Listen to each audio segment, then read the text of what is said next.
إن الحمد لله نحمده ونستعينه ونستغفره ونعوذ بالله من شرور أنفسنا ومن سيئات أعمالنا من يهده الله فلا مضل له ومن يضلل فلا هادي له وأشهد أن لا إله إلا الله وحده لا شريك له وأشهد أن محمدًا عبده ورسوله أما بعد فإن خير الحديث كتاب الله وخير الهدي هدي محمد صلى الله عليه وسلم وشر الأمور محدثاتها وكل محدثة بدعة وكل بدعة ضلالة وكل ضلالة في النار أعوذ بالله من الشيطان الرجيم بسم الله الرحمن الرحيم قل إن كنتم تحبون الله فاتبعوني يحببكم الله ويغفر لكم ذنوبكم والله غفور رحيم قل أطيعوا الله والرسول فإن تولوا فإن الله لا يحب الكافرين وقال النبي صلى الله عليه وسلم لا يؤمن أحدكم حتى أكون أحب إلي من والده وولده والناس أجمعين محترم حاضرین جمعہ، سب سے پہلے رب العزت کی شایان شان حمد و ستائش، مدح و ثنا جس کے وہ لائق ہے، ہم اپنی زبان سے کما حقہ اپنے رب قدیر کی مکمل تعریف و توصیف تو نہیں کر سکتے، مگر اسی کی اتاری ہوئی آیت کے ذریعے ہم اپنے رب کی حمد و ثنا بیان کر سکتے ہیں، اور وہ ہے الحمدللہ رب العالمین۔ تمام تعریف سارے جہان کے مالک اور پالنے والے کے لیے ہے۔ اس کے بعد اللہ رب العالمین کی مخلوق میں سب سے افضل و برتر، سب سے زیادہ علم والے، سب سے زیادہ ہمت و حوصلے اور خدمت دین کرنے والے محمد عربی احمد مجتبیٰ صلی اللہ علیہ وسلم پر درود و سلام نازل ہو۔ اللہم صلی علی محمد وعلی آل محمد کما صلیت علی ابراہیم وعلی آل ابراہیم انک حمید مجید۔ اللہم بارک علی محمد وعلى آل محمد كما باركت على إبراهيم وعلى آل إبراهيم إنك حميد مجيد۔ عزیزان گرامی، خطبہ جمعہ کے موضوع سے متعلق جو مجھے خاص باتیں بیان کرنے کی مجھ سے گزارش کی گئی ہے، وہ ہے محبت رسول صلی اللہ علیہ وسلم اور دور حاضر یا آج کے نوجوان۔ تو اس موضوع پر سب سے پہلے میں یہ عرض کر دوں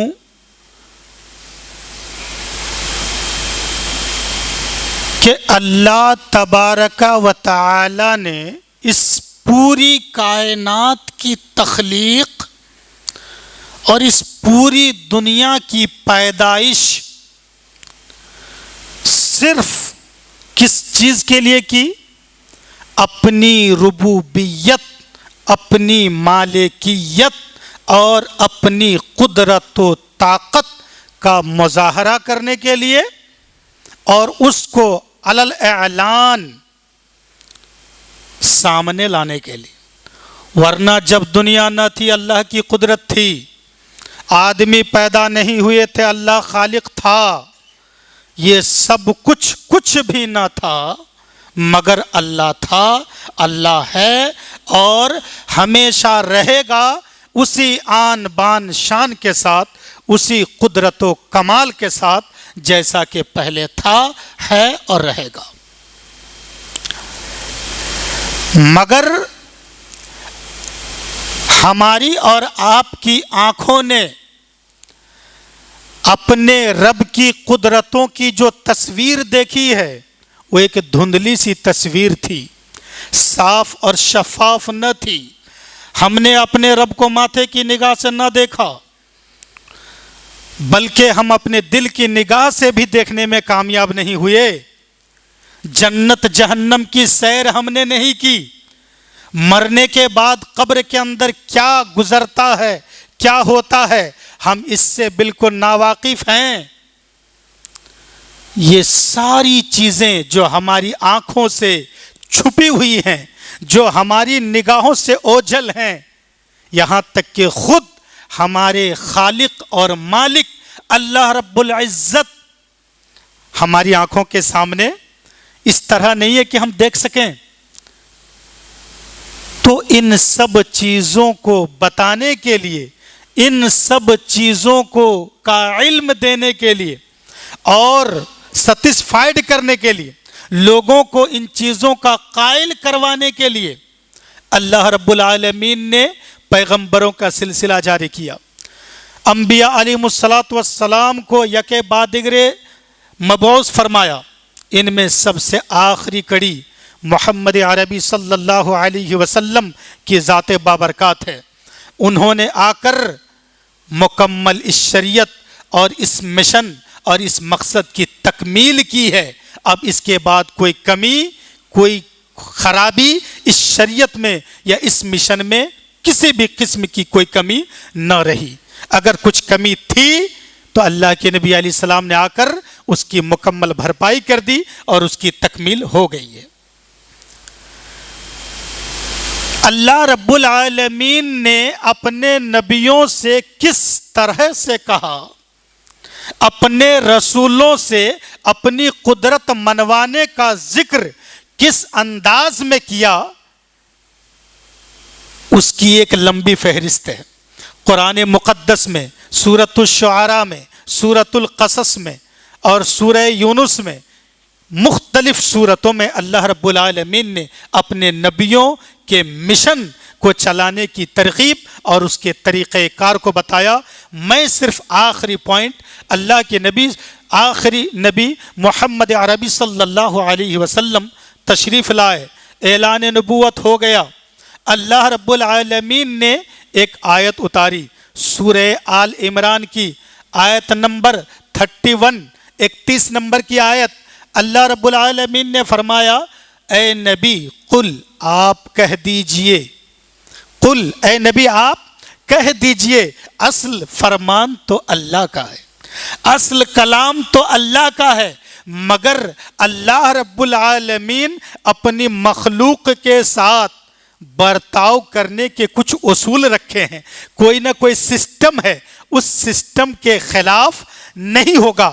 اللہ کی جو عادت ہے، اللہ کا جو طریقہ کار ہے اپنے بندوں کے ساتھ، اللہ رب العالمین اس طریقے سے ہٹتا نہیں ہے۔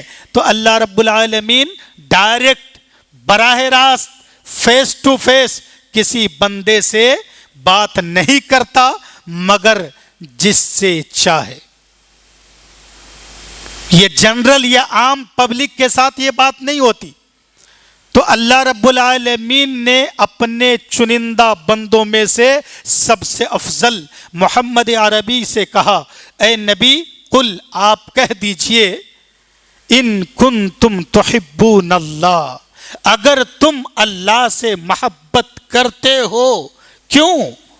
اس لیے کہ اللہ نے اپنی ربوبیت ظاہر کرنے کے لیے ان ساری چیزوں کی تخلیق فرمائی ہے، اور اللہ تعالیٰ سے، اللہ تعالیٰ کو جاننے پہچاننے کے بعد اللہ سے محبت ہوتی ہے۔ تو اے مانوتا اور اے انسان، اگر تم اپنے مقصد میں 100% سکسیس ہونا چاہتے ہو، کامیاب ہونا چاہتے ہو، تو تمہیں اللہ تعالیٰ سے محبت رکھنی پڑے گی، اللہ سے عقیدت کا دم بھرنا پڑے گا۔ اور اگر سچ مچ تم اپنی زبان سے کہتے ہو کہ تم اللہ کے پیارے ہو، اللہ سے تم کو محبت ہے اور اللہ کو تم سے محبت ہے، اگر تم یہ کنیکشن اور یہ رشتہ چاہتے ہو سچ مچ، تو صرف زبانی بول تک بات مت محدود رکھو، بلکہ اس کو دل کی گہرائی پر اتارو اور اس کو اس راستے پر چلو۔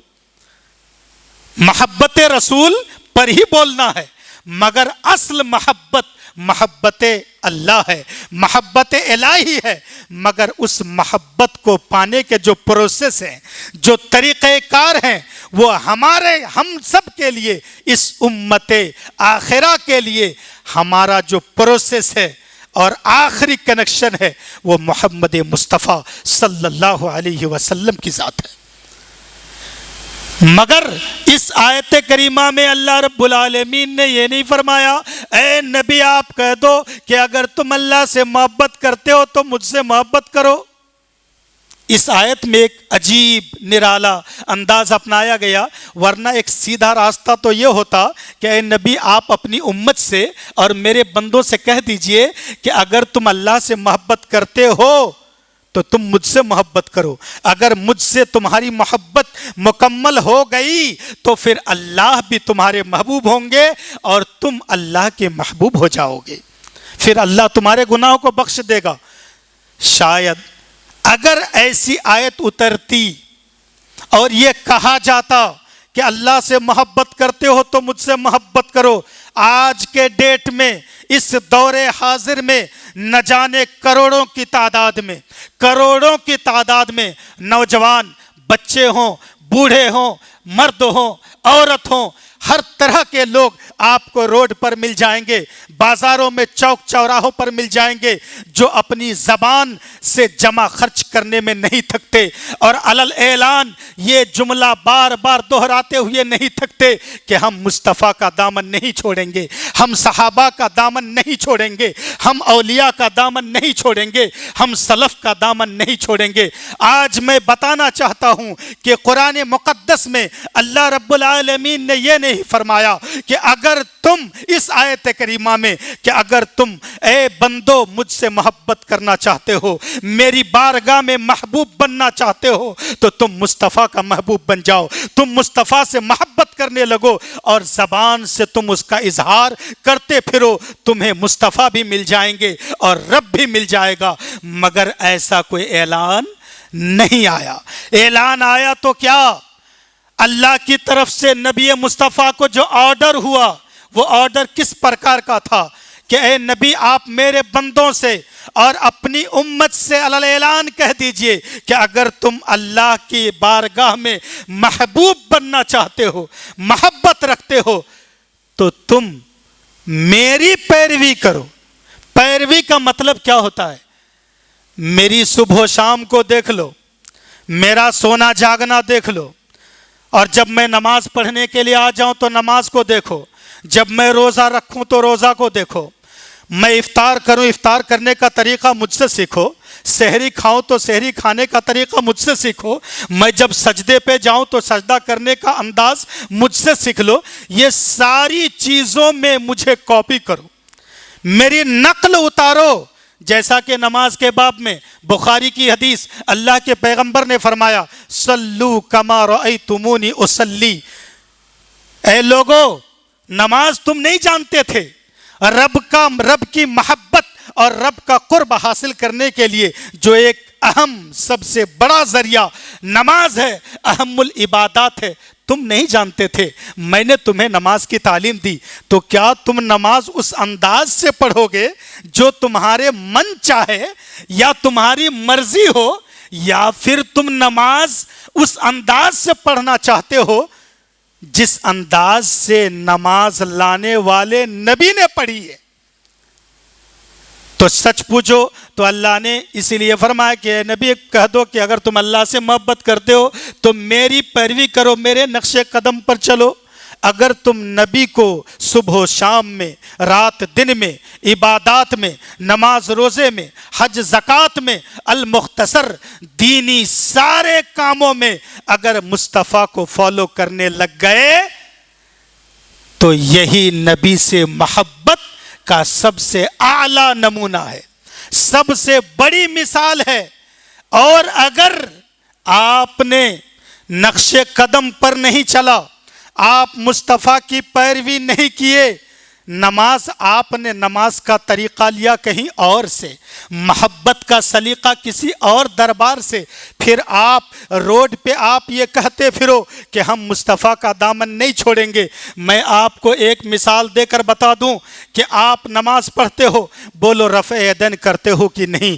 نہ جانے کتنی حدیثوں میں اللہ کے پیغمبر علیہ السلام سے ثابت ہے کہ اللہ کے نبی نماز میں رفع یدین کرتے تھے، نماز میں رفع یدین 3 مقام پر کرتے تھے۔ شروع کو چھوڑ کر کے اور تکبیر تحریمہ والا رفع یدین بھی جوڑ لیجئے تو 4 رفع یدین ہوتے ہیں جو نماز میں اللہ کے نبی کرتے تھے۔ یہ نبی کریم علیہ السلام کا یہ طریقہ تھا۔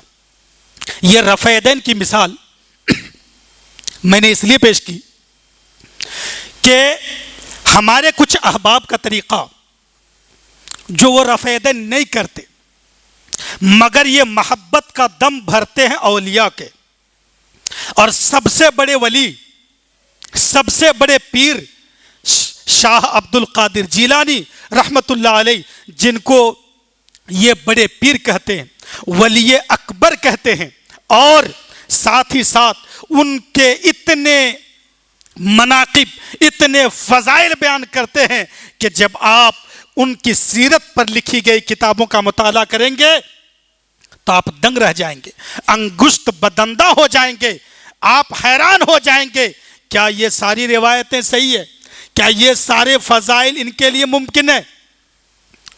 المختصر انہیں غوث پاک کہتے ہیں۔ میں نے جو ایک بات یہ کہی کہ وہ محبت کسی اور سے کرتے ہیں، نماز کا طریقہ کہیں اور سے لیتے ہیں۔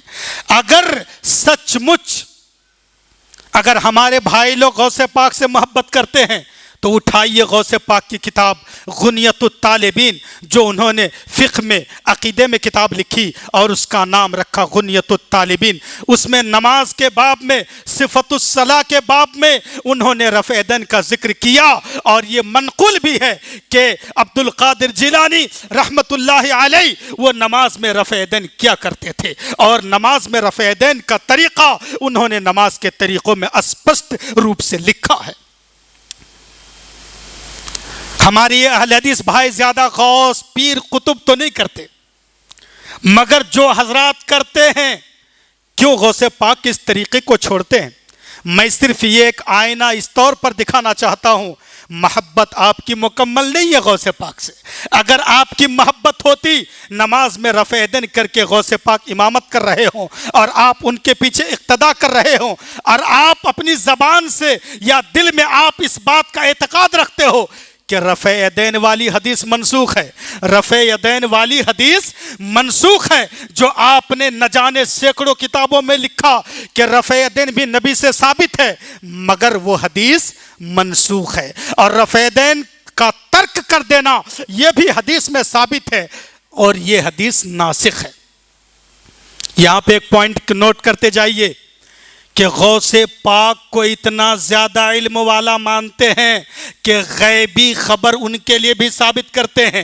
اتنا ہی نہیں، ان کے لیے یہ بھی کہتے ہیں کہ 7 آسمان کے اوپر لوح محفوظ تک ان کی نظر ہے، قلم پر ان کی نظر ہے، تقدیر پر ان کی نظر ہے، 7 طبق زمین کے نیچے غوث پاک کی نظر ہے۔ میرے دوستو، اور یہ بھی کہتے ہیں اگلوں کے کیا احوال تھے، پیدا ہونے سے پہلے اس وقت بھی غوث پاک کی نظر تھی۔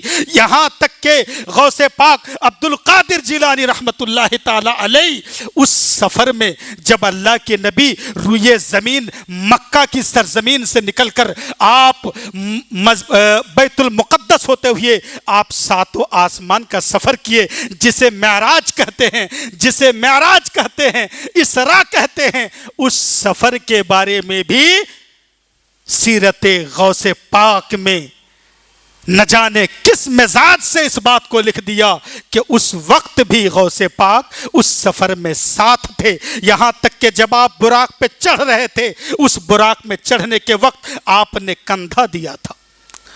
بتانا یہ ہے کہ اگر غوث پاک کو پیدا ہونے سے پہلے کا علم تھا، پہلے کی حالتیں معلوم تھی، اور آج جو عقیدت کا دم بھرتے ہیں، غوث پاک کے نام پر قصیدہ خوانی کرتے ہیں اور یہ بتاتے ہیں کہ ہماری محفلوں میں غوث پاک بھی تشریف لاتے ہیں، ہماری باتوں کو سنتے ہیں، تو ان دونوں اداؤں سے اور دونوں باتوں سے یہ بات بالکل ثابت ہو جاتی ہے کہ ان کا عقیدہ، ان کا طریقہ یہ ہے کہ غوث پاک کا علم اگلوں کے بارے میں بھی تھا اور پچھلوں کے بارے میں بھی ہے۔ غوث پاک آسمان کے اوپر سے بھی کو بھی جانتے ہیں اور زمین کے نیچے کیا ہے ان سب کو جانتے ہیں۔ تو جب اتنا سارا اعتقاد ہے میرے پیارے بھائیوں، ذرا گریبان میں ایک بار جھانک لو اور تم کوشش کرو بغیر کسی دلیل کے تم اس بات کو سوچ سکتے ہو۔ یہ کسی بڑی کتاب کی بات نہیں بول رہا ہوں،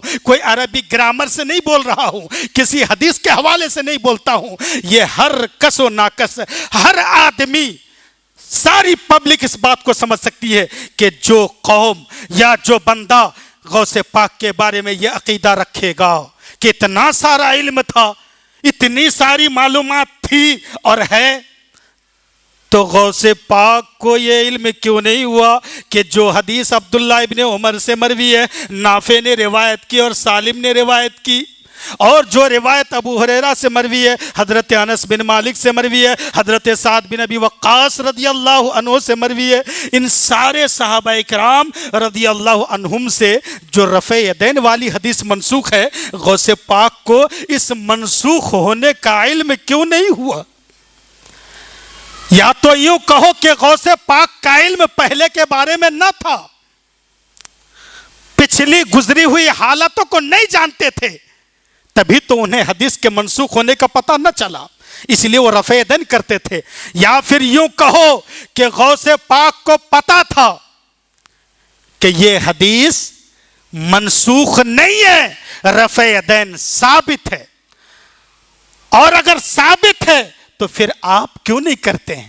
آپ کا یہ دو رویہ پن، دو رخا پن، ایک طرف غوث پاک کو اتنا زیادہ علم والا مانتے ہو کہ پہلی کی حالتوں کا علم تھا، بعد کی حالتوں کا علم ہے، مگر رفع یدین والی حدیث پر جو یہ میں نے ایک پوائنٹ نوٹ کیا، میں نے جو بریلویت ترک کی، ان میں سے ایک اہم پوائنٹ یہ ہے، آج پورا میدان میں سناٹا چھایا ہوا ہے، اس اعتراض کا جواب نہیں ہے۔ غوث پاک رفع یدین کرتے تھے حدیث کے منسوخ ہونے کے علم ہونے کے باوجود، یا پھر انہیں علم نہیں تھا؟ اگر علم نہیں تھا تو پھر یہ کیوں ڈھنڈورا پیٹا جاتا ہے کہ غوث پاک کو پہلی حالتوں کا بھی علم تھا اور بعد کی حالتوں کا بھی علم ہے؟ پتہ چلا یہ دعویٰ غلط ہے، اور غوث پاک کا عمل صحیح تھا، اور جب صحیح تھا تو پھر آپ کو بھی رفع یدین کرنے کی اشد ضرورت ہے۔ میرے دوستو، صرف زبانی محبت سے کام نہیں چلے گا، محبت کس انداز کی ہونی چاہیے؟ اللہ کے نبی صلی اللہ علیہ وسلم سے میں نے یہ موضوع چھیڑ تو دیا، مگر جمعہ کا وقت بڑا مختصر رہتا ہے اور اس کا حق بھی ادا نہیں کیا جا سکتا۔ انشاءاللہ بعد مغرب ان ساری باتوں پر تفصیلی گفتگو ہوگی۔ میں مختصراً عرض کر دوں محبت کا طریقہ، کہ کس قدر نبی سے محبت ہونی چاہیے اور محبت اصل میں کہتے کس کو ہیں۔ محبت کا طریقہ بخاری شریف حضرت عبداللہ بن ہشام رضی اللہ عنہ سے مروی، وہ کہتے ہیں کننا مع النبی صلی اللہ علیہ وسلم وہو آخذ بید عمر بن الخطاب۔ عبداللہ بن ہشام کہتے ہیں ہم لوگ ایک مرتبہ اللہ کے نبی صلی اللہ علیہ وسلم کے ساتھ تھے، اب بیٹھے تھے یا چل رہے تھے، ساتھ تھے، حالت کیا تھی؟ وَهُوَ آخِذٌ بِيَدِ عمر، کہ اللہ کے نبی علیہ السلام عمر کا ہاتھ پکڑے ہوئے تھے، یعنی عمر کا ہاتھ نبی کے ہاتھوں میں۔ جب کوئی بڑی شخصیت کسی کا ہاتھ پکڑ لے تو آپ تو دنیا مافیا سے بے نیاز ہو کر پوری طرح اس کی طرف متوجہ ہو جائے۔ حضرت عمر کا ہاتھ سرور کونین صلی اللہ علیہ وسلم کے دونوں مقدس ہاتھوں کے درمیان یا ایک ہاتھ میں اللہ کے نبی پکڑے ہوئے تھے۔ اسی بیچ میں حضرت عمر نے موقع کو غنیمت سمجھا اور اس موقع کا فائدہ اٹھاتے ہوئے انہوں نے سوچا کہ کچھ دل کی بات کر لی جائے، کچھ راز کی بات ہو جائے، کچھ ایمان افروز باتیں ہو جائیں۔ تو حضرت عمر نے کہا یا رسول اللہ واللہ لانت احب الی من کل شیء الا من نفسی۔ حضرت عمر کہتے ہیں اے اللہ کے پیغمبر، اللہ کی قسم کھا کر کہتا ہوں کہ ضرور ضرور آپ میرے نزدیک دنیا کی ساری چیزوں سے زیادہ پیارے ہیں، محبوب ہیں، اچھے ہیں۔ صرف دنیا کی ساری چیزوں میں میری جان کو چھوڑ کر۔ پتہ کیا چلا؟ حضرت عمر یہ کہہ رہے تھے کہ میرے نزدیک دنیا کی ساری چیزوں میں سب سے زیادہ ایک نمبر اور سب سے زیادہ محبوب اگر ہے تو وہ میری جان ہے۔ دوسرے نمبر پر اگر کوئی شخصیت یا کوئی چیز مجھے پسند ہے اور مجھے محبوب ہے تو وہ مصطفیٰ کی ذات ہے۔ اللہ کے نبی نے فرمایا لا والذی نفسی بیدہ حتی اکون احب الیک من نفسک۔ اے عمر، تمہارا ایمان مکمل نہیں ہوا۔ اس ذات کی قسم کھا کر میں بھی کہتا ہوں جس کے قبضے میں میری جان ہے کہ تم اس وقت تک مکمل مومن ہو ہی نہیں سکتے جب تک کہ میں تمہارے نزدیک تمہاری جان سے بھی زیادہ محبوب نہ ہو جاؤں۔ تب اللہ نے فوراً عمر کے دل میں ایمان ڈال دی اور انہوں نے کہا فَإِنَّهُ الْآن یا رسول اللہ، اے اللہ کے نبی، ابھی میں محسوس کر رہا ہوں، یقین سے جان رہا ہوں کہ آپ میرے نزدیک میری جان سے بھی زیادہ محبوب ہے۔ تب اللہ کے نبی نے فرمایا الآن یا عمر، اے عمر، ابھی تمہارا ایمان مکمل ہوا ہے۔ تو یہ سب سے زیادہ محبت اللہ کے نبی صلی اللہ علیہ وسلم سے، سب سے زیادہ محبت اور محبت کا تقاضا یہ ہے کہ جب آپ ان کا نام لیں عزت کے ساتھ، شرافت کے ساتھ، ایمانداری کے ساتھ، دل کو حاضر کرتے ہوئے، توجہ کو حاضر کرتے ہوئے، ادب کے ساتھ آپ ان کا نام لیں۔ دوسرا حق اور دوسرا تقاضا محبت مصطفیٰ کا یہ ہے کہ جب ان کے اہل بیت، ان کے صحابہ رضی اللہ عنہم، ازواج مطہرات رضی اللہ عنہن کا ذکر کریں تو بھلائی کے ساتھ ذکر کریں، ان الفاظ میں ذکر کریں کہ آپ کے شبدوں سے محبت کے قطرات ٹپکیں، آپ کا لہجہ نرم ہو، یہ محبت بھرے لہجوں میں آپ کہیں۔ ان ساری چیزوں پر قرآن کی آیات اور احادیث مبارکہ موجود ہیں، صرف میں خلاصہ گفتگو سامنے رکھتا ہوں۔ اور اس کے بعد ایک بڑا حق اور بڑا تقاضا محبت مصطفیٰ کا یہ ہے کہ جب ان کا نام لیں یا نام سنیں یا لے نہیں سنے بھی نہیں، مگر دن بھر کے اندر آپ کبھی نہ کبھی ضرور ان پر درود و سلام پڑھیں، تب تو نام لینا ہی پڑے گا۔ ایک ہوتا نام لینے کی وجہ سے آپ نے درود پڑھا، اور ایک ہوا نام سننے کی وجہ سے درود پڑھا، اور ایک ہوا کیا صرف اسی نیت سے کہ آج اپنے نبی کو سلام پیش کرنا ہے، آج اپنے نبی کو درود بھیجنا ہے۔ اور اس نیت سے علامہ ابن قیم نے درود پڑھنے کے 40 فوائد لکھے، جن میں سے ایک فائدہ یہ ہے کہ اللہ کے نبی علیہ السلام آپ کے سلام کا جواب دیں گے۔ جب جب سلام درود پڑھیں گے آپ، تب تب اللہ کے نبی آپ کو جواب دیں گے۔ تو آپ اس نیت سے پڑھیں۔ اور درود پڑھنا یہ علماء سلف، علماء خلف، صحابہ، تابعین، بعد کے علماء سب نے بے اتفاق رائے اس حق کو لازم قرار دیا اور ثابت کہا کہ نبی پر درود و سلام پڑھنا۔ اور بہت سارے حقوق ہیں، میں صرف اہم چیزیں بول دے رہا ہوں۔ آخری حق میں بول دیتا ہوں جو نمبر کے اعتبار سے سب سے پہلے ہے مگر میں نے بیان سب سے اخیر میں کیا، وہ یہ ہے کہ جس کو ڈاکٹر کو چھوڑنا ہے وجہ بربادی، اسی سے قوم دنیا میں ہوئی بے اقتدار اپنی۔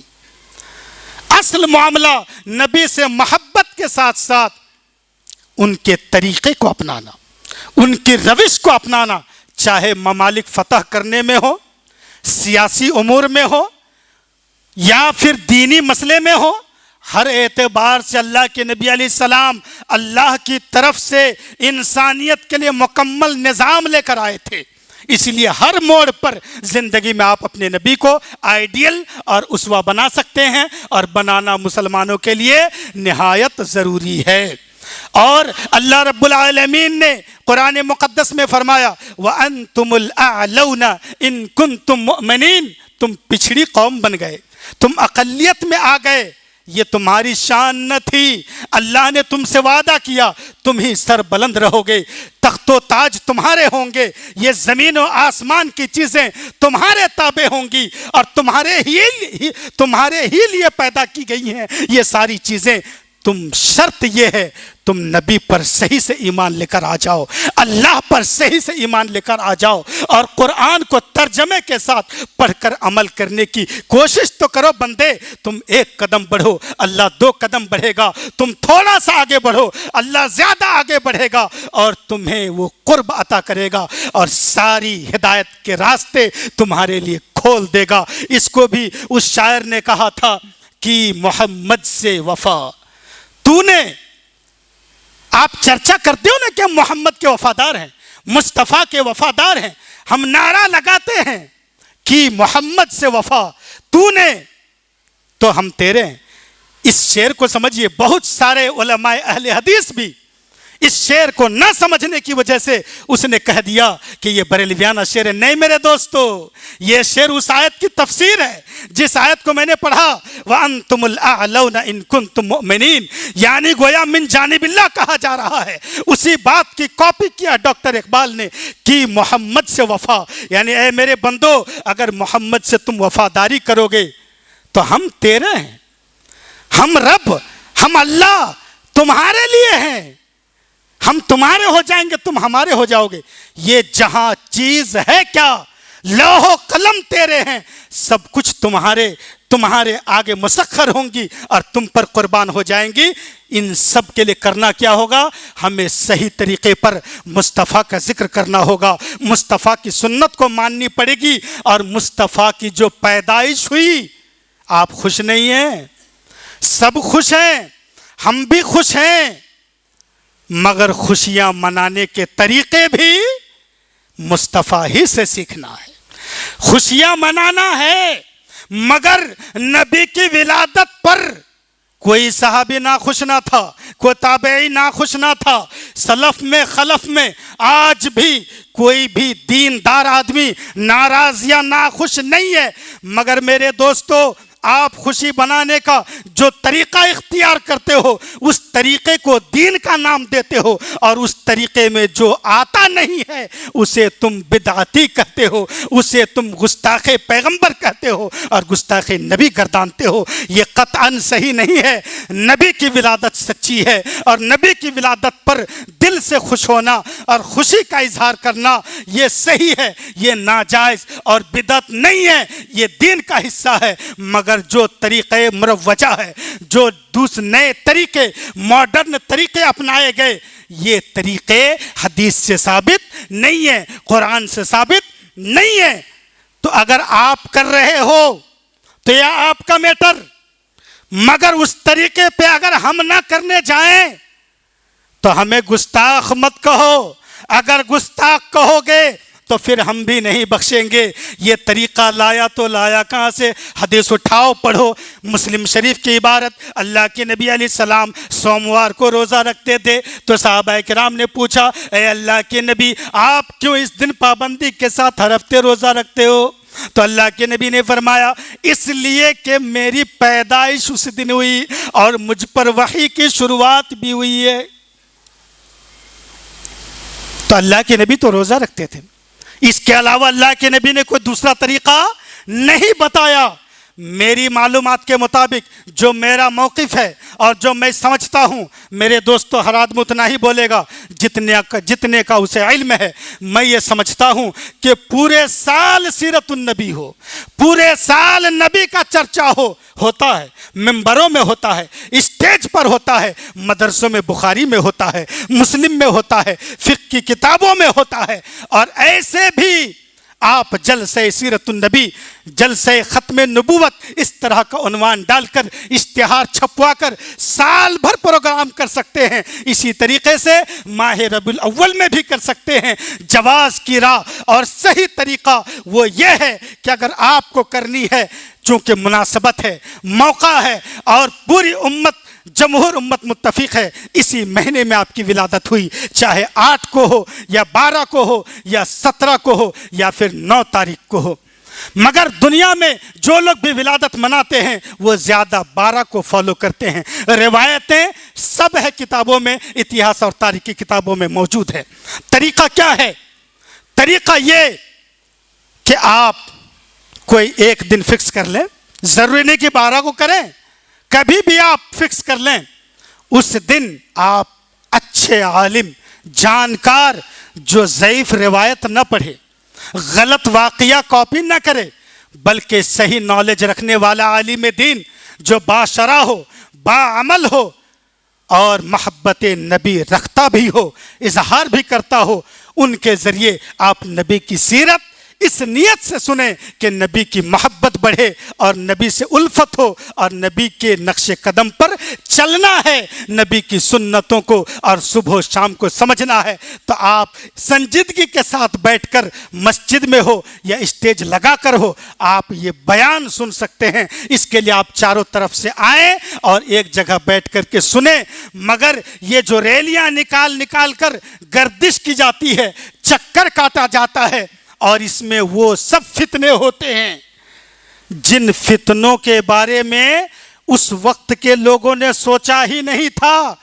جب کربلا کے حادثے کے بعد تعزیہ داری کو رواج دیا گیا، لوگوں نے اتنا اندازہ بھی نہ لگایا تھا کہ اتنے فتنے آ جائیں گے۔ اب اتنے فتنے آ گئے محرم کے جلوس میں کہ خود وہ علماء بھی شرما جاتے ہیں۔ یہ کیا ہو گیا؟ ہم نے اپنی قوم کو کہاں پر لا کے کھڑی کر دیا؟ یہ سوچنے پر مجبور ہیں، کہیں ایسا نہ ہو اس ریلی میں بھی آپ بعد میں جا کر کے پچھتائیں کہ ہم نے کیا کیا۔ آج صرف ولادت مصطفیٰ ہی کی بات نہیں ہے، ولادت مصطفیٰ کے جلوس پر مجھ کو سب سے پہلے اس مروجہ طریقے پر، جس میں ڈی جے، گانے، باجے، تاشے، رقص، ڈانس سب کچھ ہوتا ہے، سب سوشل میڈیا پر موجود ہے، کسی کو دلیل دینے کی ضرورت نہیں ہے، یہ سب کچھ ہوتا ہے۔ یہ سب کیا سنت طریقہ ہے؟ نبی کے ساتھ محبت کے اظہار کا یہ مسنون طریقہ ہے؟ صحابہ کرام یہ سلف کا طریقہ نہیں؟ میرے دوستو نہیں ہے۔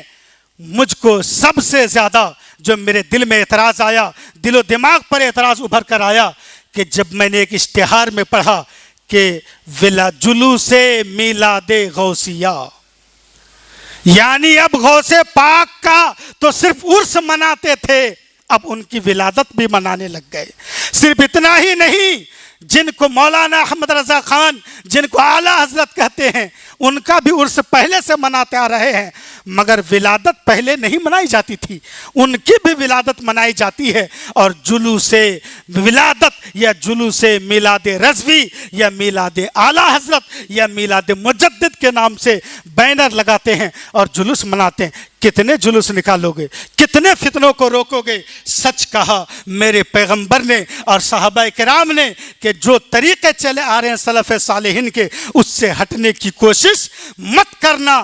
ہٹو گے تو تم شاید فتنوں کے نظر ہو جاؤ گے اور تم دلدل میں پھنس جاؤ گے، بچ نہیں پاؤ گے۔ میرے دوستو یاد رہے، ہم علماء اہل سنت، ہم علماء اہل حدیث، ہم نبی سے محبت کے منکر نہیں ہیں، مخالف نہیں ہیں، آپ کے طریقہ کار کے مخالف ہیں، آپ کے مروجہ طریقے کے برخلاف ہیں۔ اللہ رب العالمین ہمیں اور آپ کو توفیق ہدایت عطا فرمائے اور توفیق خیر سے نوازے۔ انہ هو الموفق و انہ هو الغفور الرحیم۔